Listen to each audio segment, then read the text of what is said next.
दोस्तों आज हम लोग बात करेंगे ऋग्वैदिक कालीन आर्यों के धार्मिक जीवन के बारे में।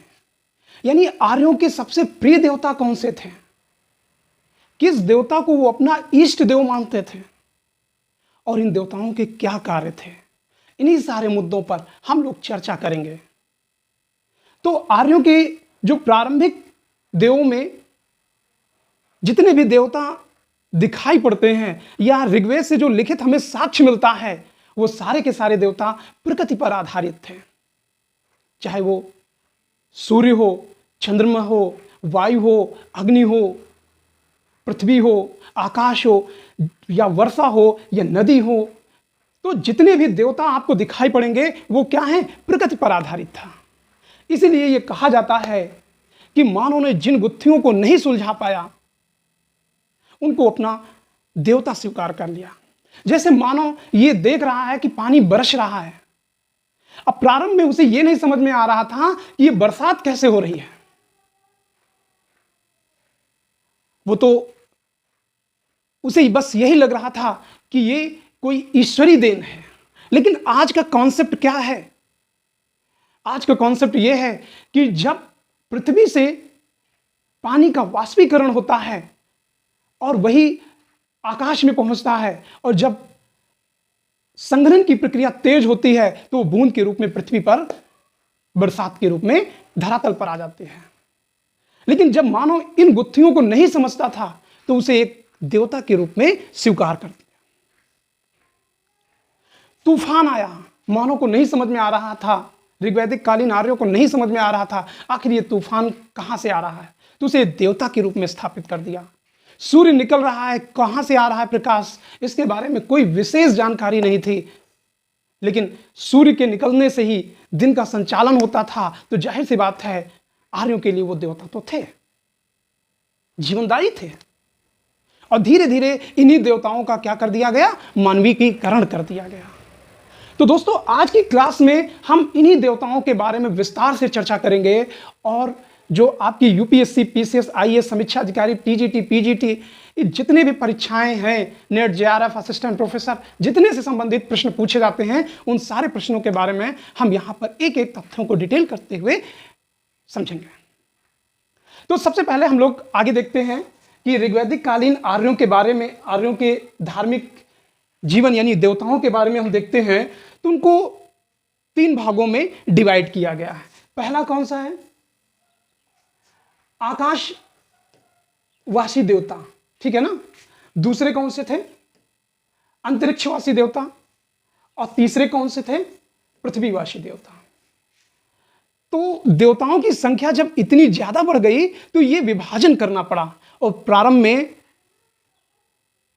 आकाश और पृथ्वी 2 ही देवता के रूप में स्वीकार किए जाते हैं। तो आइए हम लोग बात करते हैं ऋग्वैदिक कालीन आर्यों के धार्मिक जीवन के बारे में। तो सबसे पहला प्रश्न पूछा जाता है, ऋग्वैदिक कालीन धर्म की विशेषताएं कौन कौन सी थी। तो पहली विशेषता क्या है, ऋग्वैदिक धर्म तत्कालीन भौतिक जीवन से प्रभावित था। भौतिक जीवन का मतलब ये लोग यानी वर्तमान में जो चल रहा है। तो अब भौतिक जीवन का मतलब क्या है, जब मानव जिंदा है तो वो अपने जीवित रहते हुए सुख, शांति, समृद्धि की कामना करता है। तो यही तथ्य इस तरीके से संबोधित किया जाता है कि ऋग्वैदिक कालीन जो धर्म है वो कैसा था, भौतिक जीवन से प्रभावित था, यानी सुख, शांति, समृद्धि वर्तमान की प्राप्ति करने के लिए। दूसरा है, आर्य अपने देवताओं की उपासना पारलौकिक जीवन के लिए नहीं करते थे कि मर जाएंगे तो हमें मोक्ष मिलेगा, मर जाएंगे तो हमें शांति मिलेगी, मर जाने के बाद हमें पशुओं का बड़ी संख्या में पशु संपत्ति प्राप्त होगी। मरने के बाद के जीवन का कोई विवरण ऋग्वैदिक काल में नहीं मिलता है, ठीक है। तो ये भौतिक जीववादी कौन से थे ये समझिएगा। युद्ध में विजय प्राप्त करना, ऋग्वैदिक आर्यों का जो भौतिकवाद का है, देवताओं की उपासना करने के पीछे क्या है, युद्ध की विजय प्राप्त करना। दूसरा है धन की प्राप्ति करना, और चौथा है पशु की प्राप्ति करना और पुत्र की प्राप्ति करना, जो कि आपको यहां पर कई चीजों से डिफाइन किया गया है कि आर्य जो है देवताओं की पूजा किस लिए करते थे? युद्ध में विजय प्राप्त करने के लिए, ठीक है ना। क्योंकि जब कोई कबीलाई समूह किसी दूसरे स्थान पर जाता है तो निश्चित रूप से दूसरे कबीलों से संघर्ष होना निश्चित था, एक दूसरे को मारेंगे काटेंगे। तो आर्यों ने किस लिए देवताओं की उपासना की? युद्ध में विजय प्राप्त करने के लिए। दूसरा पॉइंट बताया गया था धन की प्राप्ति करने के लिए। अब यहां पर धन से मतलब सिक्के नहीं है, ये केवल दिखाया गया है। और धन का सीधा मतलब क्या है? धन का सीधा मतलब यह है कि भूमि और खाद्यान्न से है, और पशुओं की प्राप्ति के लिए। तो आर्य जो है पशुओं की प्राप्ति के लिए युद्ध करते थे ऋग्वैदिक कालीन। और चौथा पॉइंट है पुत्र प्राप्ति की कामना करते हैं, ना कि पुत्री की। पुत्री प्राप्ति की कामना नहीं की गई है, लेकिन समझने की बात यह है कि पुत्री के जन्म को हतोत्साहित नहीं किया गया है। अब पुत्र प्राप्ति करने की आवश्यकता क्यों महसूस हुई? उसके पीछे कुछ रीजन थे। रीजन ये था, यानी कारण ये था कि पशुओं की जो ऋग्वैदिक आर्यों की जो व्यवस्था थी वो पशु चरवाही व्यवस्था थी। और पशु चराने में सबसे ज्यादा योगदान किसका होगा? पुरुष का। और जाहिर सी बात है यदि पुरुष का है तो आर्यों की जरूरत किसको थी? पुत्र की जरूरत थी। और इसलिए पुत्र प्राप्ति की क्या की गई है? कामना की गई है। और तीसरी विशेषता क्या है? ऋग्वैदिक देवमंडल में, यानी ऋग्वैदिक काल में या ऋग्वेद में जितने देवताओं का समूह दिखाई पड़ता है उसमें देवियों की तुलना में देवताओं का अधिक महत्व है। यानी देवता क्या है? ज्यादा महत्वपूर्ण बताए गए हैं। देवियों को क्या किया गया? गौण कर दिया गया, यानी कमजोर कर दिया गया है। और यही व्यवस्था क्या है? पुरुष सत्तात्मक समाज के जन्मदाता के रूप में अग्रसित हो जाती है। क्योंकि इसके पीछे रीजन जो बताया जाता है, समाज पितृसत्तात्मक था और तथा पशुचरण व्यवस्था के कारण ऐसा रहा होगा। क्योंकि पशुओं को चराने के लिए पुत्र सबसे महत्वपूर्ण होगा। वो कहीं भी घूमे, कहीं भी जाए, लेकिन बेटियों की इस तरीके से भेजने की इजाजत नहीं देता है हमारा समाज। और इसीलिए ऋग्वैदिक काल में देवताओं की संख्या अधिक थी तथा महत्वपूर्ण थे, लेकिन देवियों की संख्या कम भी थी और देवताओं की अपेक्षा उनका महत्व कम था। आगे हम लोग देखते हैं ऋग्वैदिक देवी देवता प्रकृति के प्रतीक थे, ठीक है ना। प्रारंभ में जितने भी देवता थे, कौन कौन से देवता? वर्षा के देवता, अग्नि देवता, सूर्य देवता, चंद्र देवता, वायु देवता, नदियों के देवता। तो जितने भी देवता थे वो क्या थे? प्रकृति के प्रतीक थे। यानी यही इसीलिए कहा जाता है मानव जिन गुत्थियों को नहीं सुलझा सका उनको देवताओं के रूप में स्वीकार कर लिया। जैसे पहले कभी चंद्रमा को चंद्रदेव के रूप में संबोधित किया जाता था, लेकिन वर्तमान में चंद्रमा को एक उपग्रह के रूप में जाना जाता है और वहां पर पानी खोजने की कोशिश की जा रही है। वहां पर जीवन स्थापित करने के प्रयास लगातार मानव द्वारा जारी हैं। तो जैसे जैसे मानव की गुत्थियां सुलझती जाएंगी, देवताओं का अस्तित्व धीरे धीरे क्या है? उसी तरीके से कमजोर होता जाता है। और प्रकृति के शक्तियों के प्रतीक थे, यानी तूफान चल रहा है और मानव को यह नहीं समझ में आ रहा है कि तूफान कहां से आ रहा है और लोग परेशान हो रहे हैं, तो उनको एक देवता के रूप में स्थापित कर दिया। एग्जाम्पल के लिए, जब हम लोग किसी चीज से डरते हैं तो हम लोग उसको स्वीकार कर लेते हैं, हे भगवान ऐसा ना हो, ठीक है ना। तो इसीलिए प्रकृति की शक्तियों के क्या है? जितने भी ऋग्वैदिक देवता थे प्रकृति के शक्तियों के प्रतीक माने जाते हैं। बाद में इन्हीं देवताओं का क्या हुआ? मानवीकरण किया गया, यानी मानव जैसे स्थापित कर दिया गया और फिर उसी को पुरुष सत्तात्मक समाज के रूप में, या आप ये भी कह सकते हैं कि पुरुष के रूप में बढ़िया मुकुट वगैरह लगा के दिखा दिया गया और यही धीरे धीरे मानव के आराध्य देव के रूप में स्थापित हो जाते हैं। ऋग्वैदिक काल में रथ यानी सार्वभौमिक नैतिक नियम या प्रकृति के नियम की व्यवस्था करने वाले देवता थे। ऋत, ठीक है ना। ऋत कौन थे? सार्वभौमिक नैतिकता के देवता थे। आर्यों की सबसे महत्वपूर्ण बात है कि उन्होंने नैतिकता पर आधारित एक देवता का निर्माण कर दिया था। इसका मतलब यही है कि अनैतिक कार्य होते रहे होंगे और इस कारण यहां पर नैतिक देवता की स्थापना करने की जरूरत पड़ गई। इसके संचालक कौन थे? वरुण थे। यह प्रश्न कई बार पूछा जाता है कि नैतिक नियमों के रक्षक कौन थे? तो वरुण को जो है नैतिक नियमों का संरक्षक बताया जाता है। किसको? वरुण देव को। एक और महत्वपूर्ण विशेषता थी। देखिए, नैतिक नियमों के देवता को स्थापित कर देना अपने आप में बड़ी महत्वपूर्ण बात हो जाती है। उसके बाद हम लोग अगली विशेषता देखते हैं। वैदिक धर्म प्रवृत्तिवादी एवं उपयोगितावादी थे। यानी जैसी प्रवृत्तियां दिखाई पड़ती थी वैसे ही देवता बन जाते थे।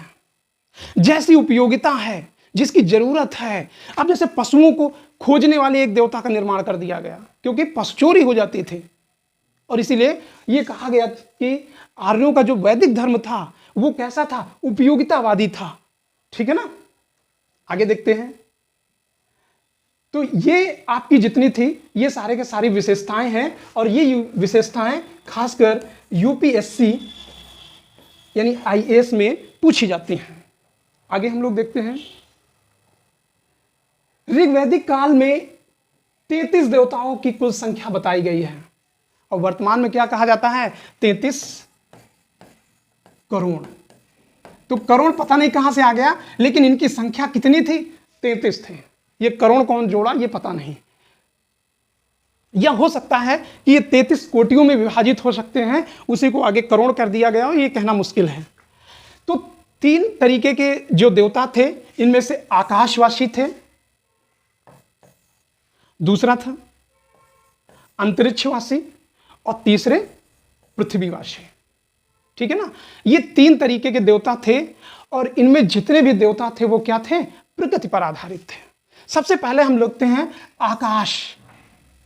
आकाश को दोष कहा गया है। यानी मानो सबसे पहले अगर कोई चीज देखता है तो क्या है? आकाश, और दूसरा पृथ्वी। 2 चीजें हैं। तो आकाश हो गया, वरुण हो गया, सूर्य हो गया, आप।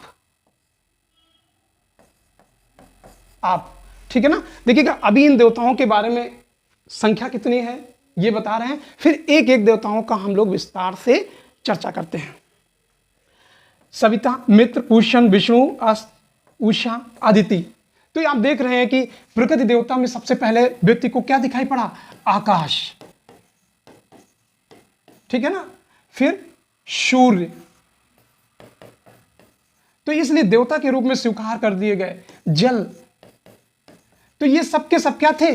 प्रकृति पर आधारित देवता थे। किस पर आधारित थे? प्रकृति पर आधारित थे। और इसी प्रकृति को क्या कर दिया गया? आगे मानवीकरण कर दिया गया। फिर अंतरिक्षवासी देवता कौन से थे? इंद्र, रुद्र, मरुत, वायु, पर्जन्य। और पृथ्वीवासी में पृथ्वी, अग्नि, सोम, बृहस्पति, सरस्वती, अरण्य। तो यहां से प्रश्न कैसे पूछे जाते हैं ये समझिएगा। अब पूछ लिया जाता है कि निम्न में से कौन सा आकाशवासी देवता नहीं है? कोई 3 देवता दे दिया गया, ठीक है ना, और चौथा अंतरिक्ष से दे दिया। और इसी तरीके से अंतरिक्षवासियों में कौन से देवता हैं? इंद्र, रुद्र, मरुत, वायु, पर्जन्य। और पृथ्वीवासियों में जो पृथ्वी पर आपको दिखाई पड़ते हैं वो पृथ्वीवासी हो गए। ठीक है ना।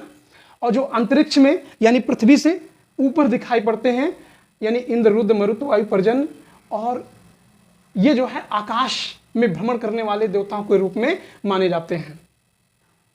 ठीक है। अब जैसे पृथ्वी, अग्नि, ये दोनों पृथ्वी में है। सोम वनस्पति पृथ्वी में दिखाई पड़ती है, बृहस्पति भी पृथ्वी में है, और सरस्वती ये नदी के रूप में या दिखाई पड़ते हैं, अरण्य यानी जंगल की देवी। इस तरीके से यहां से प्रश्न पूछे जाते हैं। अब सबसे पहले हम लोग देखते हैं आकाशवासी देवता। आकाशवासी देवता में दोष ये दा है ठीक है ना, विद्या वाला। दोष, आर्यों ने सर्वप्रथम आकाश को अपना देवता माना। जाहिर सी बात है, मानव पृथ्वी पर आया तो उसे दो ही चीजें दिखाई पड़ेंगी, एक धरातल है और दूसरा आसमान है। तो आकाश क्या थे? आर्यों के सबसे पहले देवता के रूप में स्वीकार किए जाते हैं। ऋग्वेद में आकाश और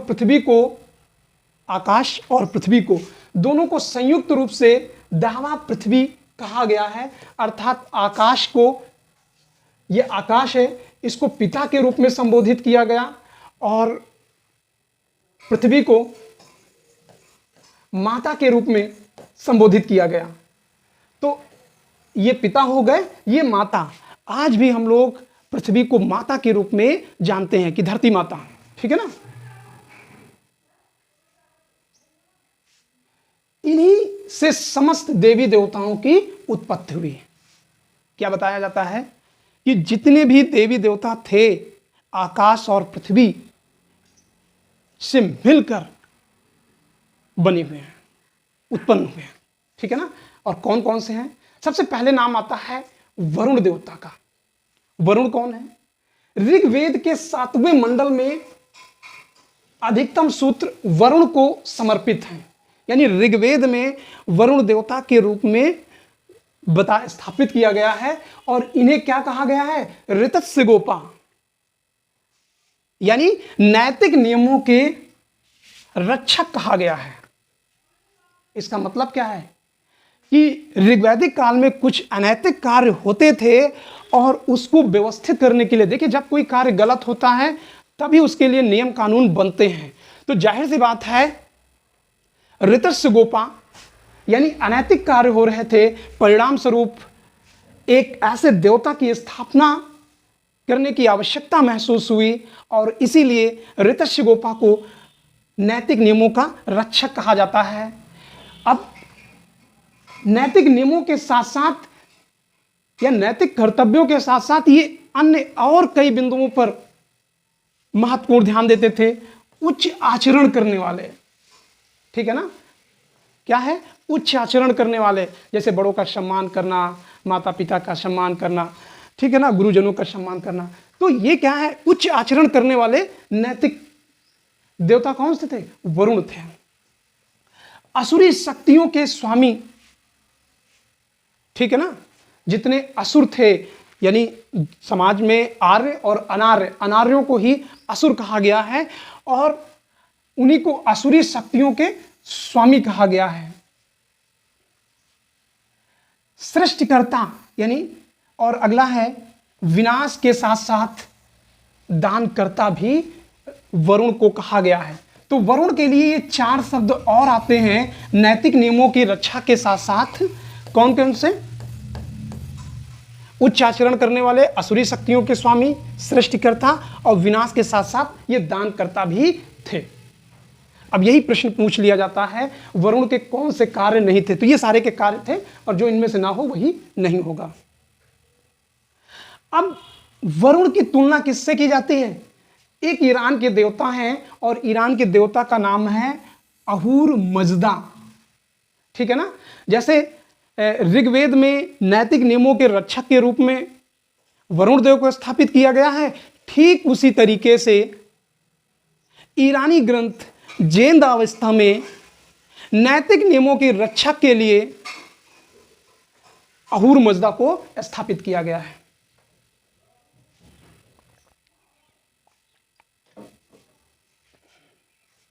ऋग्वेद में वरुण को विश्वतचक्षु कहा गया है, यानी विश्व पर नजर रखने वाले।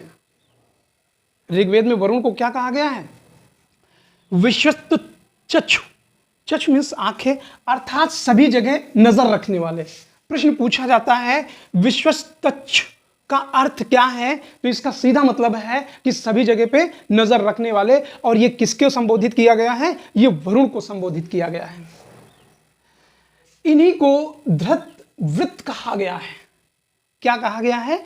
धृत वृत्त, अर्थात नियमों को धारण करने वाला कहा गया है। यानी ऋग्वैदिक काल में वरुण का महत्वपूर्ण योगदान था। सुकृत्य भी कहा गया है, अर्थात अच्छे कर्मों को करने वाला कहा गया है। किसको? वरुण देवता को। इसलिए ऋग्वैदिक कालीन से अगर प्रश्न आता है तो वरुण के बारे में प्रश्न जरूर पूछा जाता है। ठीक है ना? तो ये तो हम लोगों ने पहले देवता के रूप में देखा है। अब दूसरे देवता हैं आप यानी जल के देवता। अब जाहिर सी बात है, जल कितना महत्वपूर्ण है ये दुनिया जानती है।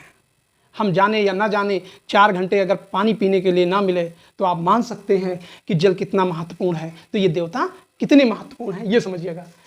आकाश देवता ने समस्त सृष्टि का निर्माण की रचना किससे की है? जल से की गई। बस पर्याप्त है, यही पूछा जाता है। ठीक है ना? ये जल है। आप किस देवता के रूप में जाने जाते हैं? जल देवता के रूप में। उसके बाद आता है आदित्य।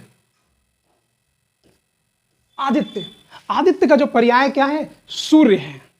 अब क्या है सूर्य के बारे में? ऋग्वेद में सूर्य के 5 रूप मिलते हैं। ठीक है ना? अब वो 5 रूप में कौन कौन से आगे हम लोग बात करते हैं। और वो 5 क्या है? चर और अचर सभी में व्याप्त हैं। ठीक है ना? सत्य एवं असत्य की दृष्टा हैं। अब यहां से प्रश्न पूछा जाता है, सत्य और असत्य के दृष्टा कौन से हैं? तो सूर्य को सत्य और असत्य के दृष्टा माने जाते हैं, यानी देखने वाले। अब एक नाम आता है सविता, सूर्य का दिन में व्याप्त रहने वाला रूप। अब व्याप्त रूप दोनों में समाया हुआ था। पहला नाम क्या है? सविता का। तो दिन के समय जो सूर्य का रूप होता है, उसमें व्याप्त होता है, वो किससे संबंधित है? सविता से। ऋग्वेद में प्रसिद्ध गायत्री मंत्र की रचना सविता की स्तुति में की गई है।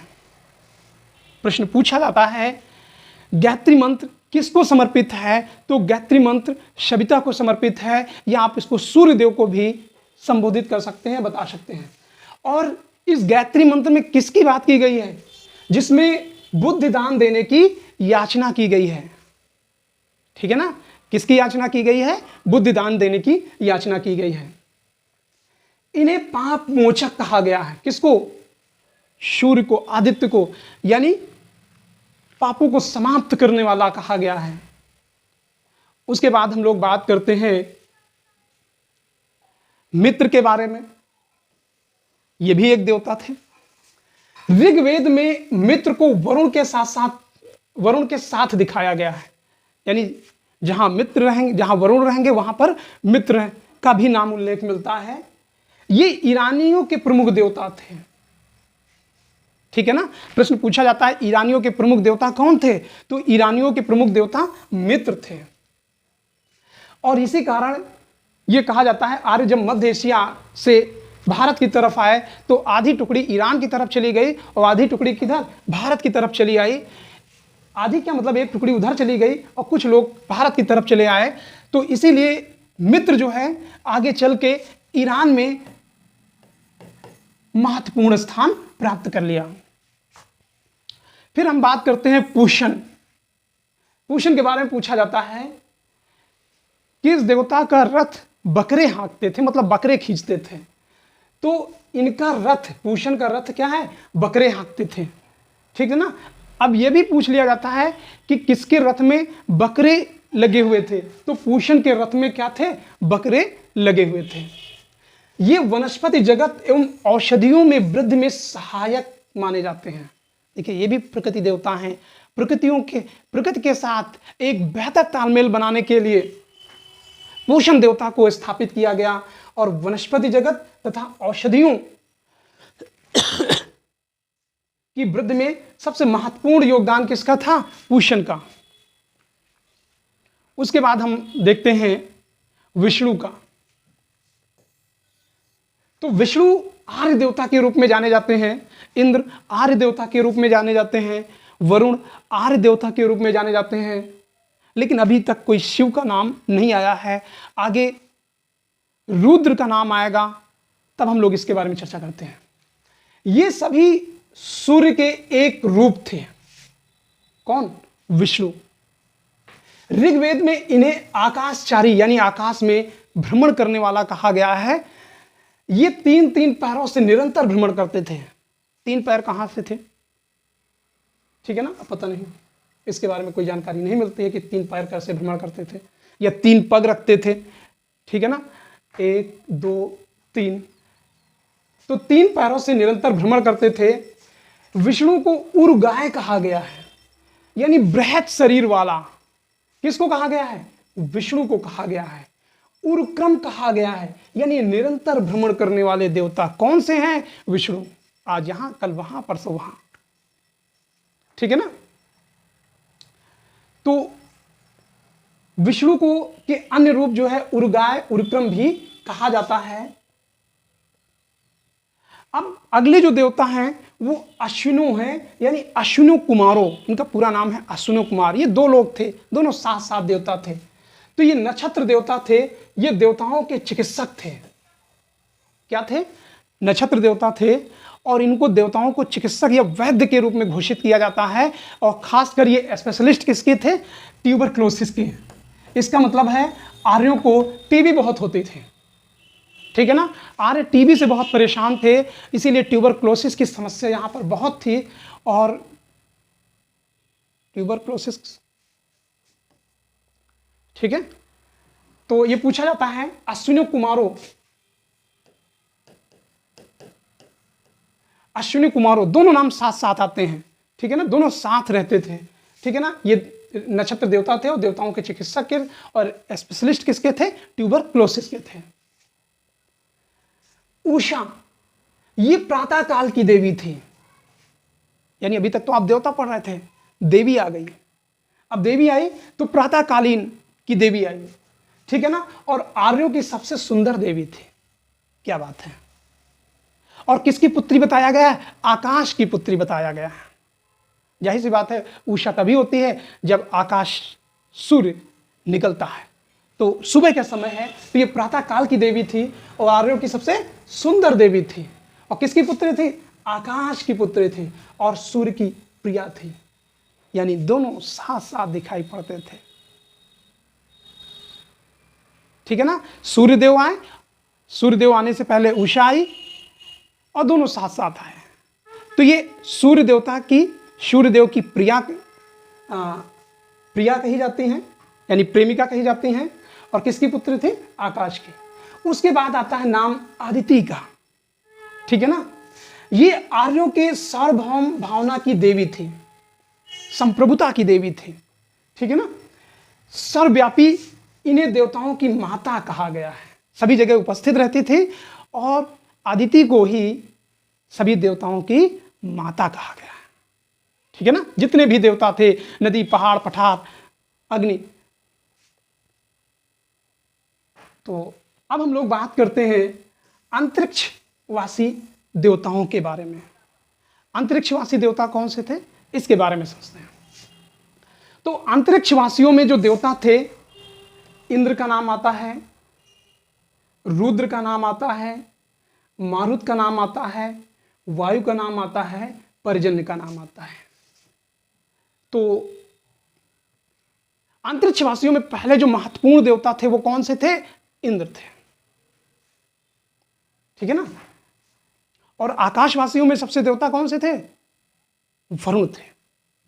और अंतरिक्षवासी देवताओं में इंद्र थे। आर्यों का ये सबसे महत्वपूर्ण देवता थे। कौन?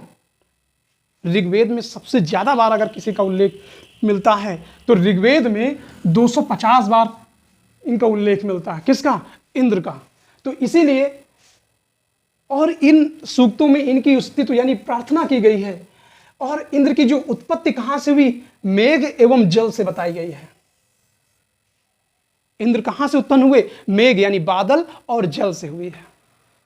तो ये भी क्या है? इंद्र भी प्रकृति देवता के यानी प्रकृति पर आधारित देवता थे। तो वैदिक आर्यों के जितने भी देवता थे वो सब क्या थे? प्रकृति पर आधारित देवता थे। विद्युत इनका वृक्ष था। आपने देखा नहीं, जिससे सीरियल वगैरह में दिखाते हैं, हाथ में लिए रहते हैं। तो वृक्ष क्या था? इनका अस्त्र था। इंद्र को वृत्रहन यानी वृत्तासुर को मारने के कारण इन्हें वृत्रहन कहा गया है। हन मतलब हत्या करना, यानी इंद्र ने वृत्रासुर को क्या किया था, हत्या कर दी थी, इसीलिए इनको वृत्रहन कहा गया। तो इंद्र से संबंधित क्वेश्चन मैच कराने के लिए पूछा जाता है कि पुरभित किसे को कहा जाता है, सुमापा किसे को कहा गया है, पुरंदर किसको कहा गया है। इस तरीके से मैच कराने के लिए भी क्वेश्चन आ जाते हैं और यह एक एक सिंगल करके क्वेश्चन पूछ लिए जाते हैं। पुरभित दुर्गों को नष्ट करने वाला, पुरभित दुर्गों को नष्ट करने वाला।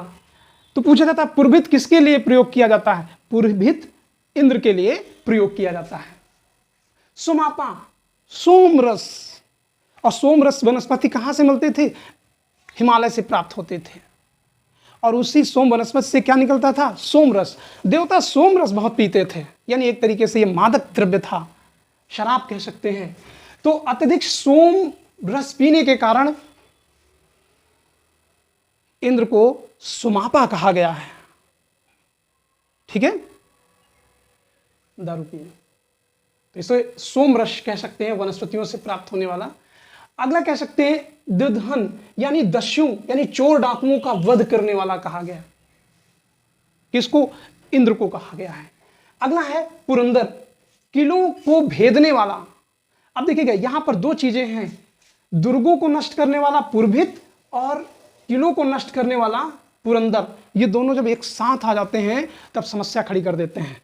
तो दुर्ग जो है किससे हो गए, पुरभित से हो गए, और किले किससे हो गए, पुरंदर। ऋग्वेद में इंद्र को समस्त संसार का स्वामी कहा गया है।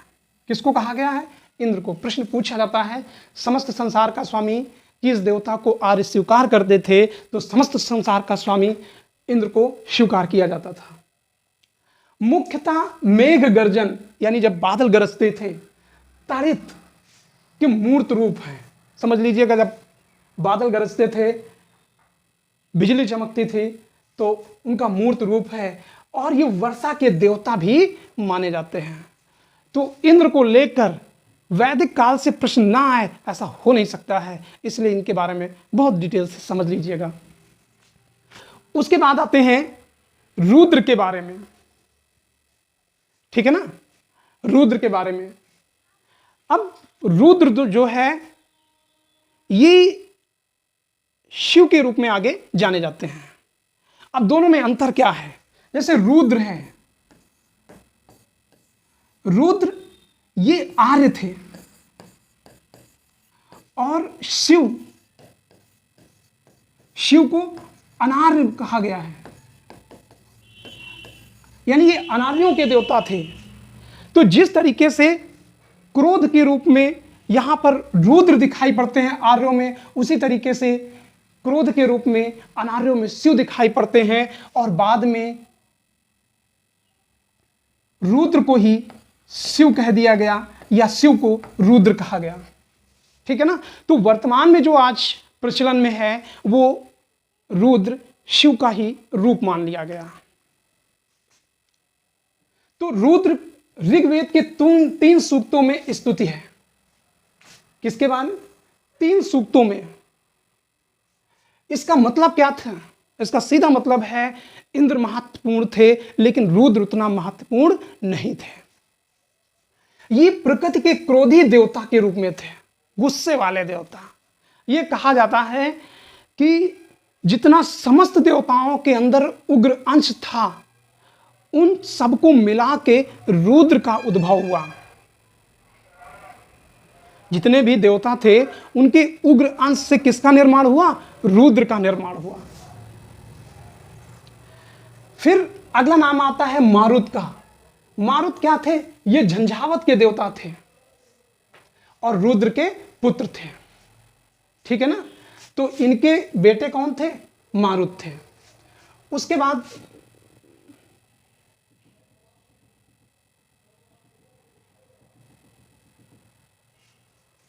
वायु का नाम आता है, ये हवा के देवता थे। पर्जन्य ये जल तथा नदियों के देवता थे। पीछे आप भी देख चुके हैं, और ये जल और नदियों दोनों के देवता माने जाते हैं। इंद्र और अग्नि देवता सहस्त्र स्तंभों वाले भवन में रहते थे, ठीक है ना। कहाँ रहते थे? जहां पर हजारों स्तंभ गड़े होते थे, मतलब हजारों स्तंभ वाले महल में रहते थे। कौन? इंद्र और अग्नि। उसके बाद हम लोग बात करते हैं पृथ्वीवासी देवता के रूप में, यानी पृथ्वी पर कौन कौन से देवता रहते थे। तो इसमें देखिएगा, पृथ्वीवासी देवता में ये समस्त देवमंडल की, अर्थात पृथ्वीवासी में पहले है पृथ्वी, ये समस्त देवमंडल में माता थी और सृष्टि की देवी थी। कौन? पृथ्वी।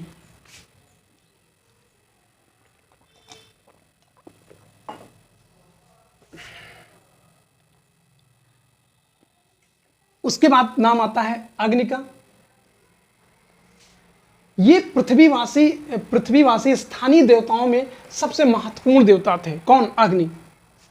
यानी जो लोग जहां पर रहते थे, अग्नि की पूजा आज भी हमारे विवाह समारोहों में या अन्य तरीके से आज भी अग्नि की पूजा की जाती है। इनकी स्तुति ऋग्वेद के 200 सूक्तों में की गई है।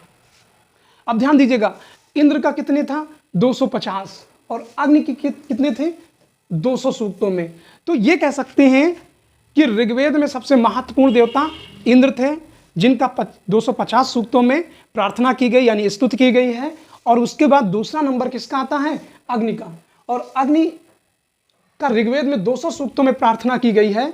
आरंभ में अग्नि की, देखिए ऋग्वेद का जो प्रारंभ है, यानी लेखन कला, ऋग्वेद जो लिखा गया है वो अग्नि की स्तुति से प्रारंभ हुआ है। किसकी? अग्नि की स्तुति से, यानी अग्नि की प्रार्थना से शुरू हुआ है। उसे दौश और पृथ्वी का पुत्र कहा गया है, ठीक है ना। तो अग्नि किसका पुत्र है? पृथ्वी का पुत्र है। इसे देवता की उपाधि धूमकेतु बताई गई है, ठीक है ना, धूमकेतु। फिर आगे देखते हैं सोमदेव के बारे में। कौन से देवता? सोमदेव के बारे में। सोमदेव के बारे में समझिएगा, ऋग्वेद का 9वां मंडल सोम को समर्पित है। सोम की उत्पत्ति सूर्य और विद्युत से हुई है। प्रश्न पूछा जाता है, सोम की उत्पत्ति किससे हुई है? तो सोम की उत्पत्ति सूर्य और विद्युत से बताई गई है। ये उल्लास एवं आह्लाद, यानी खुशी और भाव विभोर होना, उसके देवता थे। कौन? सोमदेव। जैसे सोम वनस्पति पी लिया, मदपान कर लिया, तो उल्लास और आह्लाद की स्थिति उत्पन्न हो जाती है। ईरानी ग्रंथ जेंद अवस्था में सोम को क्या कहा गया है? होम कहा गया है। उसके बाद अगले देवता का नाम आता है बृहस्पति देवता। ये यज्ञ की बाधाओं को दूर करने वाले देवता थे। पूछा जाता है यज्ञ की बाधाओं को दूर करने वाले कौन से देवता थे? तो वो कौन से देवता थे? बृहस्पति। उसके बाद हम बात करते हैं सरस्वती की। ये ज्ञान और विद्या की देवी हैं एवं प्रज्ञा की देवी के रूप में जाने जाते हैं।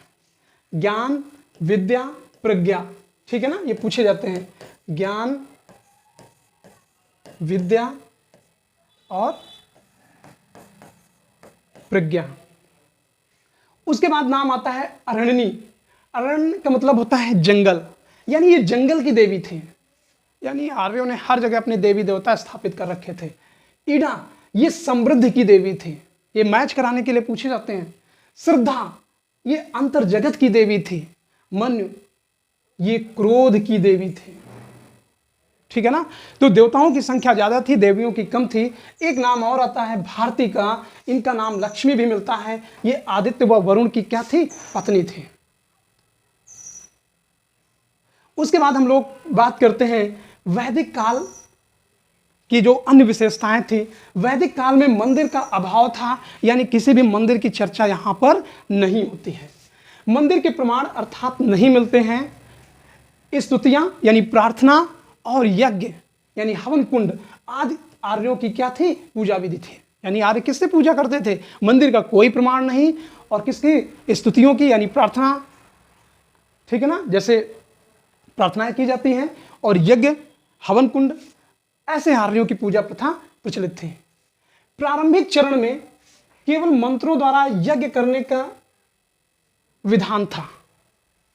ठीक है ना, यज्ञ करना। देखिए यज्ञ आगे चल के बहुत जटिल हो जाएंगे। एक एक यज्ञ करने में कम से कम 16 पुरोहित लगते थे। तो आगे चल के यज्ञ क्या होंगे, बहुत जटिल हो जाएंगे। तो प्रारंभिक चरण में मंत्रों द्वारा ये यज्ञ करने का विधान था, यानी मंत्र पढ़े जाते थे और यज्ञ होता था। बाद में क्या किया गया, आहुति हवन में अर्थात डालने जाने वाला यज्ञ संपन्न हुआ। और आहुति में प्रारंभ में किसको डाला जाता, दूध डाला जाता था, घी डाला जाता था, चावल डाला जाता था और मांस का भी उल्लेख मिलता है। ठीक है ना। और आगे चल के ये और भी व्यापक हो गया मांस वगैरह का। मनुष्य बलि का कोई उल्लेख ऋग्वैदिक काल में नहीं मिलता है। मनुष्य की बलि का उल्लेख उत्तर वैदिक काल में मिलता है। ठीक है ना। ऋग्वैदिक काल में धर्म के तीन चरण मिलते हैं। ऋग्वैदिक काल में धर्म के तीन चरण मिलते हैं। प्रारंभ में आर्य क्या थे, बहुदेववादी थे। इन बहुत सारे देवी देवता थे। बाद में इन देवताओं को युग्म यानी जोड़ा बना दिया। दावा पृथ्वी यानी आकाश और पृथ्वी, वरुण मित्र अश्विनी कुमारों। प्रारंभ में तो सिंगल थे। ठीक है ना। आर्यों की प्रारंभिक देवता जो है बहुदेववादी थे। बाद में क्या कर दिया, युग्म बना दिया यानी जोड़ा बना दिया। और फिर आगे चल के एकेश्वरवाद पर बल दे दिया। बाद में आर्यों के एकेश्वरवाद की तरफ बल दे दिया, यानी एक देवता, यानी एक समय में एक ही देवता महत्वपूर्ण हो गए। तो इसका मतलब क्या है, फिर से समझिएगा। ऋग्वेद में यह उल्लेख मिलता है कि प्रारंभ में जो लोगों ने जिन समस्याओं को नहीं सुलझा सके उनको देवता के रूप में स्वीकार कर लिया। और यही कारण है कि प्रारंभ में बहुत सारे देवताओं की संख्या बढ़ गई। बाद में उनको युग्म यानी जोड़ा बना दिया। दो देवताओं को एक साथ रख दिया। दावा पृथ्वी यानी आकाश और पृथ्वी को एक साथ रख दिया। अश्विनी कुमारों एक साथ में रख दिया। वरुण और मित्र को एक साथ रख दिया। लेकिन अंत में एकेश्वरवाद पर बल दिया। और एकेश्वरवाद का सीधा मतलब है एक समय में एक देवता महत्वपूर्ण है। प्रारंभ में अग्निदेव सर्वप्रमुख थे।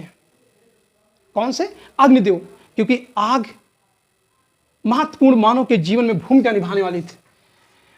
उसके बाद वरुण को देव विधान, बाद में वरुण को देवाधिदेव कहा गया और इनका स्थान मिल गया। तत्पश्चात इंद्र सबसे शक्तिशाली और महत्वपूर्ण देवता बन गए। तो इनका जो क्रम दिखाई पड़ता है, सबसे पहले कौन से आ जाते हैं, अग्नि, उसके बाद वरुण और उसके बाद इंद्र।